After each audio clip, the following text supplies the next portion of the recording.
Ser podcast.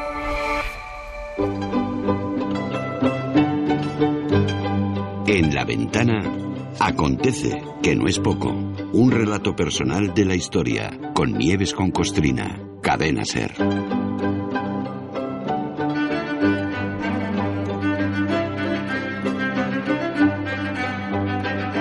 Si la historia de hoy tuviera alguna parte graciosa, podríamos pedirle prestada a Groucho Marx aquella expresión de «más madera».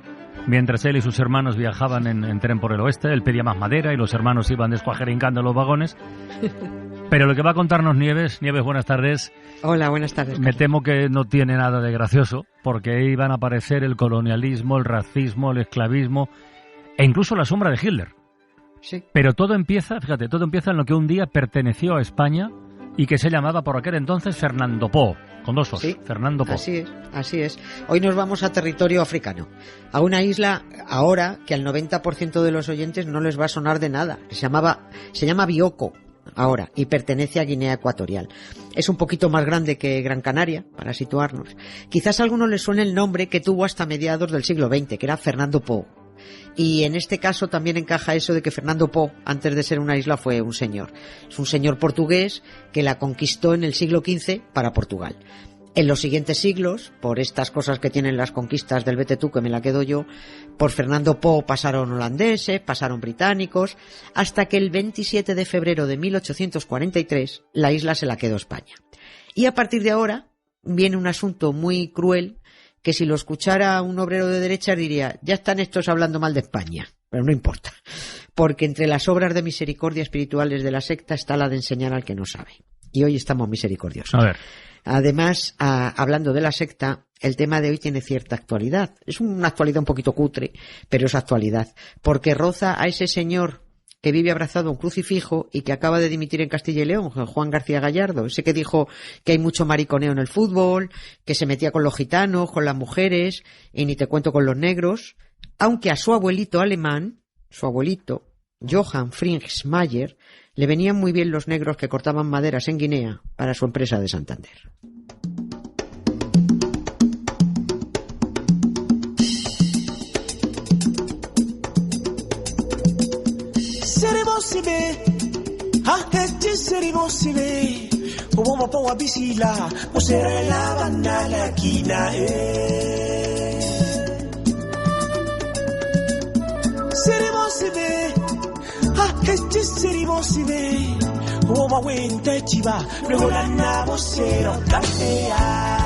Mira, esto por si no lo identificas, que no es fácil, esto es música popular guineana, ¿eh? Fíjate, hay que banda sonora tan chula para lo que estamos contando. Si hablamos de Guinea, de colonialismo, de nazis y de un asunto cruel, segurísimo, como hemos dicho al comienzo, que el esclavismo está en el medio, sí, ¿no? O sea, claro que sí.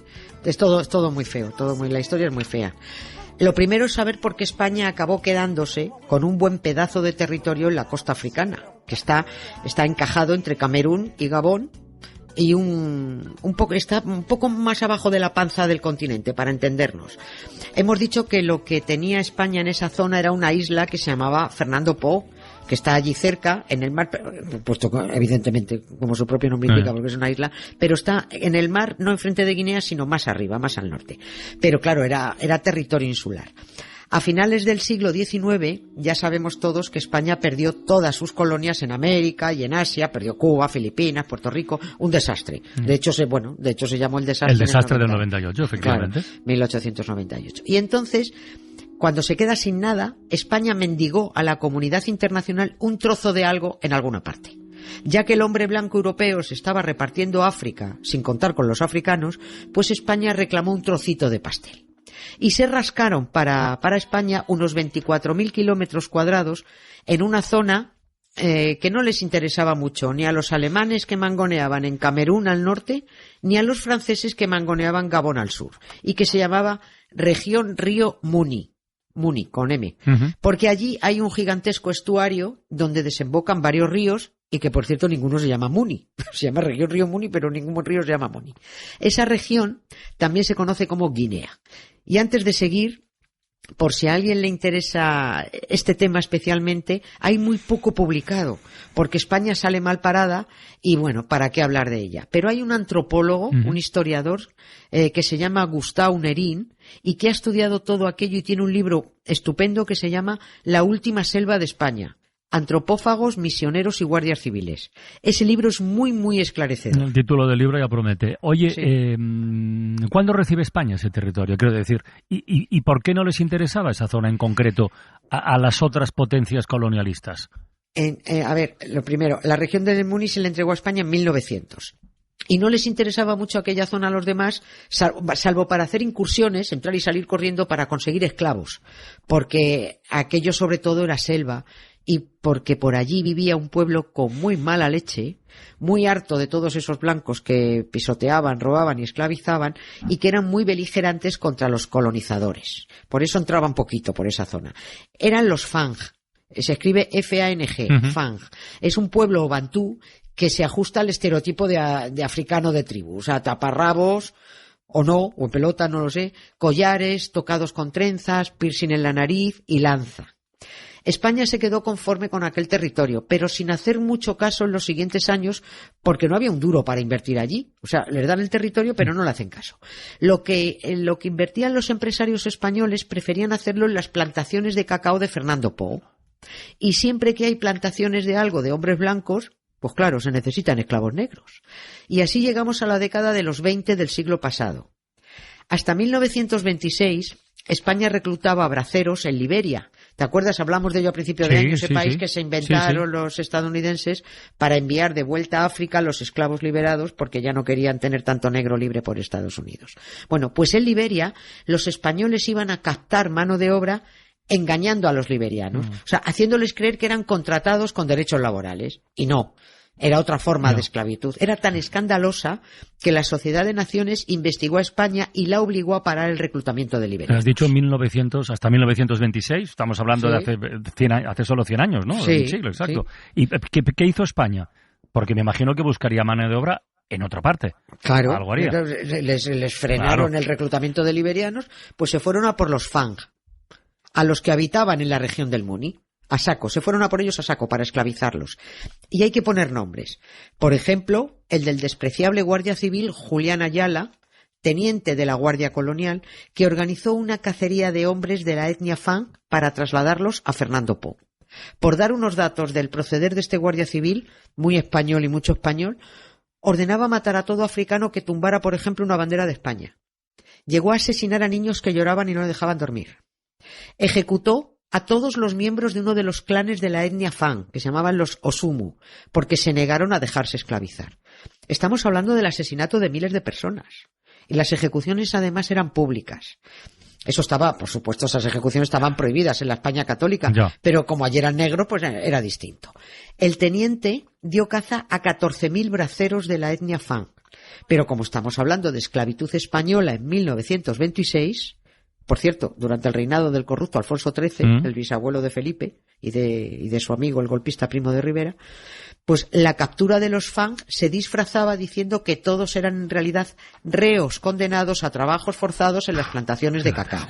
Claro, o sea, ¿qué pasa? Para tener muchos reos se inventaban delitos. Cualquier estupidez era excusa para ponerle los grilletes a un Fang y mandarlo a las plantaciones de las empresas españolas de Fernando Poo.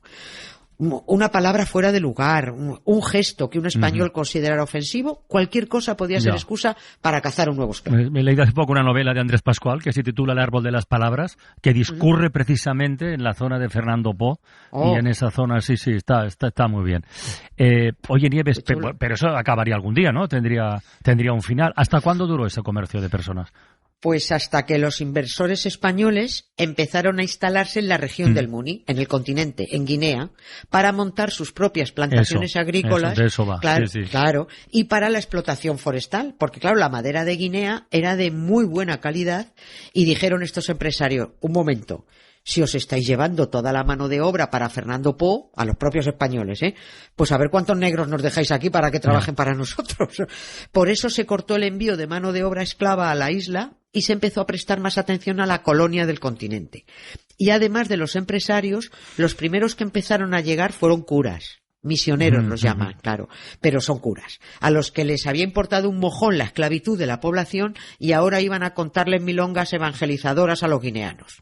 Por supuesto, a los Fang se les obligó a abandonar su religión, a guantazos si hacía falta, para que se sumaran a la secta, perdieron sus tradiciones, perdieron su forma de celebrar, de casarse, y les plantaron como nuevo líder espiritual a un tipo crucificado.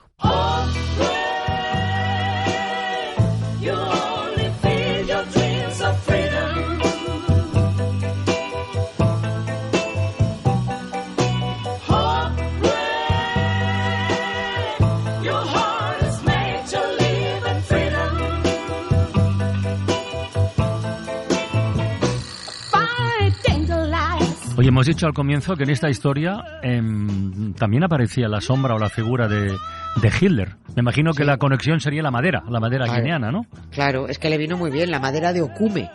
Cuando el dictador tuvo la famosa entrevista con Hitler en Hendaya, en 1940, ahí con el Dream Team franquista, iba Juan Fontán.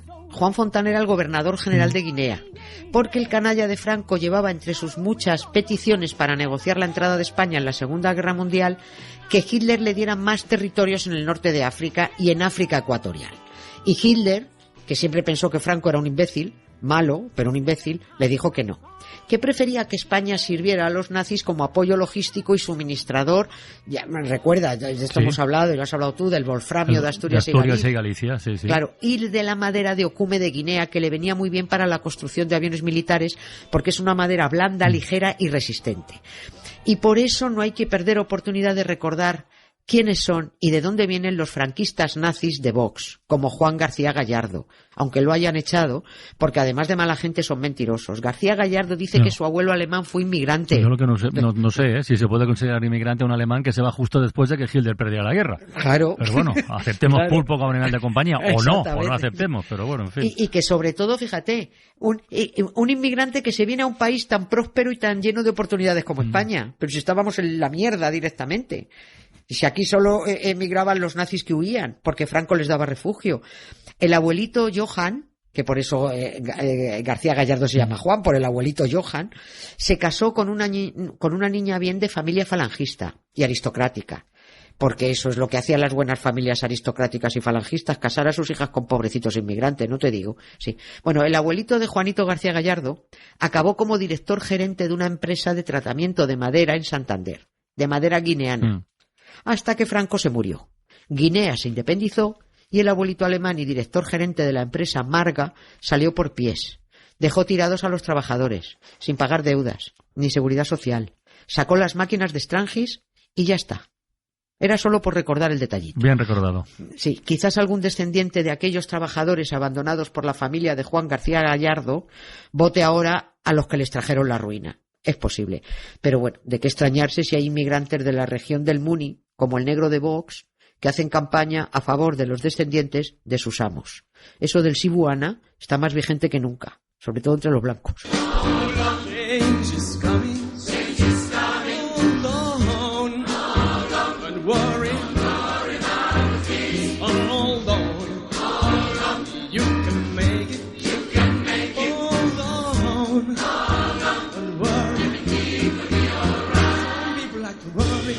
Bueno, Nieves, lo que te digo todos los jueves, a descansar, a reposar, a reflexionar y el lunes otra vez a la carretera. Y a pasarlo bien. Venga, un beso muy grande, disfruta. Gracias, Carlos. Adiós. Chao. Para no perderte ningún episodio, síguenos en la aplicación o la web de la SER, Podium Podcast o tu plataforma de audio favorita.